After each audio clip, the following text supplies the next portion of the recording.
ہر عبادت سے پہلی عبادت کا نام نکاح ہے۔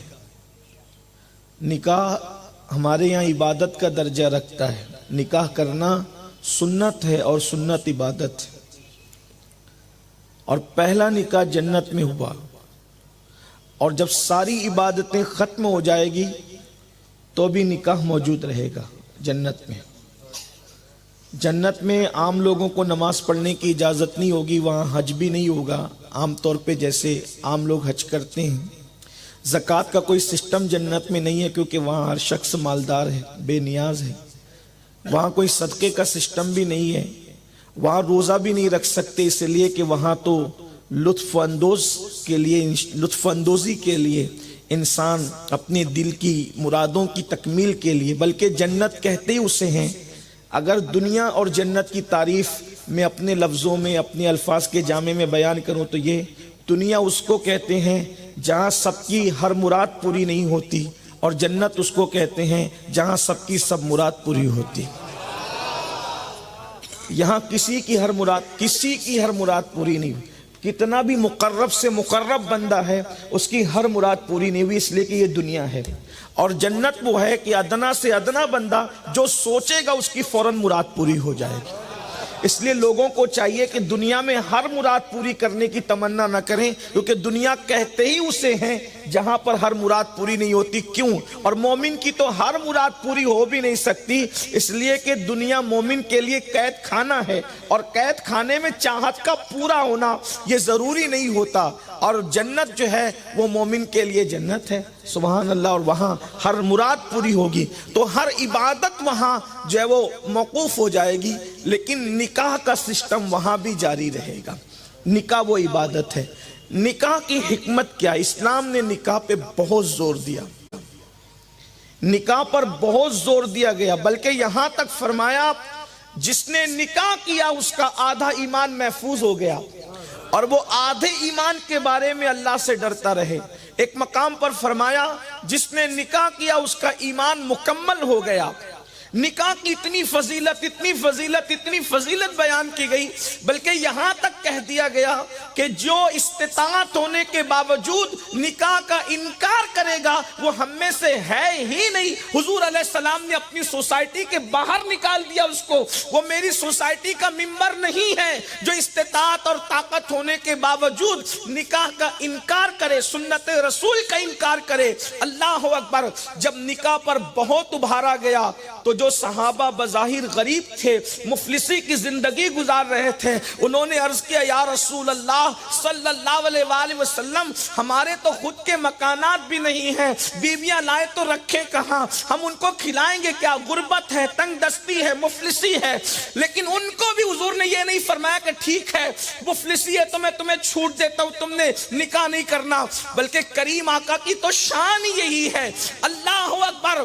بیماری دیکھ کر کے لوگ نسخے بدل دیتے ہیں، مریض دیکھ کر کے لوگ نسخے بدل دیتے ہیں، تنہا کائنات کا وہ طبیب ہے جس نے نسخے نہیں بدلے ہیں بلکہ معاملات کو بدل دیے ہیں، حالات کو بدل دیے ہیں۔ جب پوچھا گیا حضور ہم غریب ہیں، مفلس ہیں، کیا کریں؟ تو ارشاد فرماتے ہیں نکاح کرو، اللہ تمہیں مالدار فرما دے گا۔ حضور نے ضمانت دی نکاح کرو اللہ تمہیں مالدار کر دے گا۔ نکاح مالا، اگر مالدار بننا ہے تو نکاح کرو، لیکن نکاح کا مقصد ہے اس نیت سے کرو کہ سنت رسول پر عمل کریں گے، اس نیت سے کرو کہ نگاہوں کو آوارگی سے بچائیں گے، اس نیت سے کرو کہ بدکاری سے بچیں گے، اللہ تمہیں مالا مال کر دے گا، دولت میں۔ اور میرا مشاہدہ ہے، حالانکہ میں بہت تجربے کار نہیں، لیکن چھوٹی سی عمر میں نے مشاہدہ کیا، جس نے بھی اچھی نیت سے نکاح کیا پھر اللہ نے اسے چھپڑ پھاڑ کے عطا فرمایا۔ نیت اچھی ہونی چاہیے، اس کو ترقی ملی۔ تو نکاح کی اتنی فضیلت اور برکت کیوں ہے؟ ایک خاص بات درد دل کے طور پہ رکھنا ہے آپ کے پاس۔ نکاح کی جو برکت ہے ایک خاص برکت، نکاح جوڑتا ہے۔ بڑے بڑے خطیب، بڑے بڑے ادیب، بڑے بڑے مشائخ، بڑے بڑے پیران طریقت برسوں کی محنت سے جو کام نہیں کر سکتے، نکاح کی برکت سے 1 منٹ میں وہ کام ہو جاتا ہے۔ ادھر ایک لڑکی اجنبی، ایک لڑکا اجنبی، دونوں نے ایک دوسرے کو قبول کیا، 50 خاندان 1 منٹ میں آپس میں جڑ جاتے ہیں۔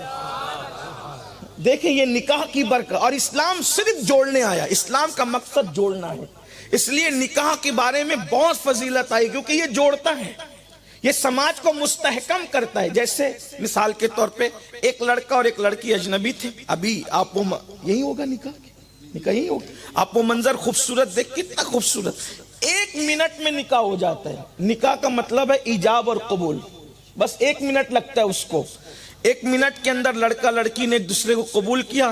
اب اس کا بھائی اور اس کا بھائی، کوئی تعلق نہیں تھا لیکن رشتہ پیدا ہو گیا ہے، میری بھابھی کا بھائی ہے اور میرے بہن بھائی کا بھائی ہے، تو رشتہ پیدا ہو گیا، اس کی بہن اس کی بہن، اس کی ماں اس کی ماں، دیکھ رہے ہیں آپ، پھر اس کے بعد اس کی نانی اس کی نانی، کتنے رشتے جڑ رہے ہیں، خاندان پورا 1 منٹ کے اندر۔ یہ نکاح کی برکت، اس لیے اللہ کے رسول علیہ السلام فرماتے ہیں نکاح کرو مالدار ہو جاؤ گے۔ تب چونکہ اسلام آیا جوڑنے کے لیے ہے، ہم نکاح کو کیا سمجھ رہے ہیں؟ آج کل لوگوں نے نکاح کو ایک رسم سمجھا، یا پھر نکاح کو جنسی تسکین کا سبب سمجھا، بس اس کے سوا وہ کچھ نہیں جانتے۔ لیکن انہیں پتہ ہونا چاہیے، سرکار غریب نواز رضی اللہ تعالیٰ کی عرس کے ایام بھی ہے، سرکار غریب نواز رضی اللہ تعالیٰ اپنے ملفوظات میں فرماتے ہیں، بچے بھی بیٹھے ہیں، چھوٹی بچیاں بھی ہوگی، بڑے بوڑھے بھی ہیں، میں بہت حیا کے پردے میں ایک بات آپ کو پیش کرتا ہوں۔ نکاح کا کیا ہے؟ انسان پوری زندگی غسل کرتا ہے، وہ غسل ہی ہے، غسل ہی ہے۔ حضرت آدم علیہ السلام نے جب پہلی مرتبہ حضرت حوا سے وظیفہ زوجیت ادا کیا، اس سے زیادہ باحیا الفاظ میرے پاس اب نہیں ہیں، میں اپنے چھوٹے سے بہت کم علمی کی بنیاد پر اس سے بہتر الفاظ لانے سے قاصر ہوں، اور سمجھنے والے سمجھ گئے ہوں گے اور میں اس میں کامیاب ہو گیا۔ پہلی بار اما ہوا پاک سے حضرت آدم علیہ السلام نے وظیفہ زوجیت ادا کیا، اس کا مطلب یہ ہے کہ شاید یہ عمل جنت میں نہیں رہا ہوگا اس وقت تک، اس اعتبار کا جو دنیا میں ہوا، یعنی کہ جس سے اولاد کی پیدائش کا سلسلہ شروع ہو، اس اعتبار کا۔ میرے جملوں کی نزاکتوں پر غور کرتے جائیں، مفہوم مخالف مراد نہ لیں، ٹھیک؟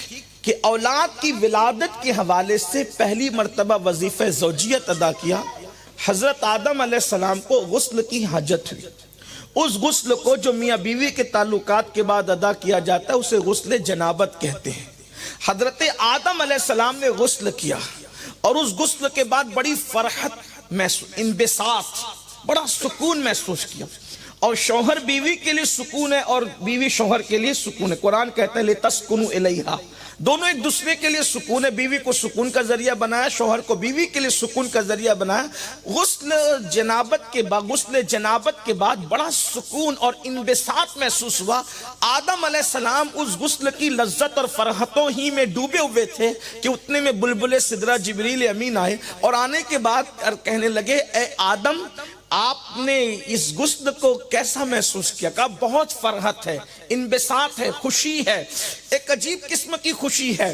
تو پتہ ہے یہ تو خوشی آپ کے دل کو ہوئی، آپ کو اس پر ملا کیا ہے؟ تو حضرت آدم نے کہا کیا ملا؟ کہا جتنے آپ کے بدن سے غسل کے قطرے ٹپکے ہیں، ہر قطرے کے بدلے میں آپ کو 1 سال کی عبادت کا ثواب عطا کیا گیا ہے، اور جتنے قطرے غسل جنابت کے گرتے ہیں ان کی تعداد کے برابر فرشتے پیدا کیے جائیں گے، اور وہ فرشتے قیامت تک عبادت کریں گے، اور ان کی عبادت کا ثواب اللہ آپ کو عطا فرمائے گا۔ ذرا اندازہ کرنے، پوری زندگی کی عبادت انسان کرتا رہے، مثال کے طور پر 80 سال تک اگر آدمی رات دن عبادت کرے، اور ایک مرتبہ، یہ بات میں غریب نواز کے ملفوظات سے پڑھ رہا ہوں، اور وہ میں اپنے وہ اکابرین کی تحریر پر اعتماد کر کے آپ کی خدمت میں پیش کر رہا ہوں، اس کی اسنادی حیثیت کیا ہے یہ محققین طے کریں گے، لیکن چونکہ ہمارے بزرگوں نے لکھا اس کو اپنی کتب کے اندر غریب نواز کے ملفوظات کے حوالے سے، تو توجہ فرمائیں۔ ایک آدمی جب غسل کرتا ہے تو کتنے قطرے ٹپکتے کوئی گن سکتا ہے، اور پھر ملفوظات غریب نواز کی روشنی میں کہ ہر قطرے کے بدلے میں 1 سال کی عبادت کا ثواب، اور اس کے بعد پھر فرشتوں کی اتنی تعداد میں پیدائش اور قیامت تک کہ ان کی عبادت اور ان کی عبادت کا سبب حضرت آدم علیہ السلام کو. تو حضرت آدم علیہ السلام نے کہا کیا بات ہے، بڑی خوشی کی بات ہے. لیکن پھر اپنے بچوں پہ پیار آ گیا تو کہا میں اللہ کا نبی ہوں اس لیے مجھے مل رہا ہے یا یہ ہر کسی کے لیے عام ہے؟ تو حضرت جبریل نے کہا اللہ کے پیغمبر یہ آپ کے لیے خاص نہیں ہے، قیامت تک آپ کی جو ایماندار اولاد، ایمان والی اولاد شادی کے بعد اس طرح کا غسل کریں گے اللہ تعالیٰ ان کو بھی یہی اجر عطا فرمائے. غور فرمائیے، نکاح کی برکت ہے اور صرف نکاح کی برکت ہے. لیکن غریب نوازی بیان کرنے کے بعد رو پڑے، اب رونے لگے. تو کسی نے پوچھا حضور رونے کی کیا وجہ ہے؟ فرمایا لیکن جبریل نے کچھ اور بھی کہا. کیا کہا؟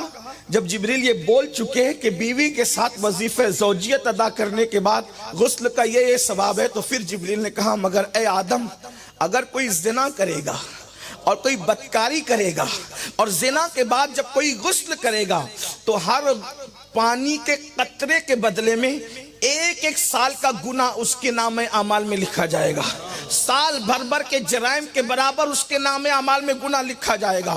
اور اتنی تعداد میں جتنے غسل کے قطرے گرے ہیں اللہ اکبر شیاطین پیدا کیے جائیں گے اور وہ شیاطین قیامت تک بدکاریاں کرتے رہیں گے اور وہ ساری بدکاریوں کا وبال اس کے نام اعمال میں لکھا جائے گا جس کے زنا کی وجہ سے وہ شیاطین پیدا ہوئے تھے. اللہ اکبر. غور فرمائیں کیا تباہی ہوگی، کیا بربادی ہوگی. تو پتہ چلا نکاح یہ ہے، زنا یہ ہے. نکاح کی اپنی برکتیں ہیں مگر نکاح کا مقصد جوڑنا ہے. اور ہم نے سمجھا صرف جنسی تسکین، چند رسومات، چند منٹ کی لذتیں، ایسا نہیں ہے. نکاح سماج کو جوڑتا ہے، معاشرے کو جوڑتا ہے، یعنی صلہ رحمی سکھاتا ہے، رشتہ داریاں سکھاتا ہے. اللہ اکبر. اللہ پاک قرآن مقدس میں ارشاد فرما رہا ہے یا ایھا الناس، اے لوگو، اتقوا، اللہ سے ڈرو، ربکم الذی، جو تم سب کا رب ہے. اور وہ اس کی شان کیا ہے؟ خلقکم من نفس واحدہ، اور اس نے تمہیں ایک جان سے پیدا کیا.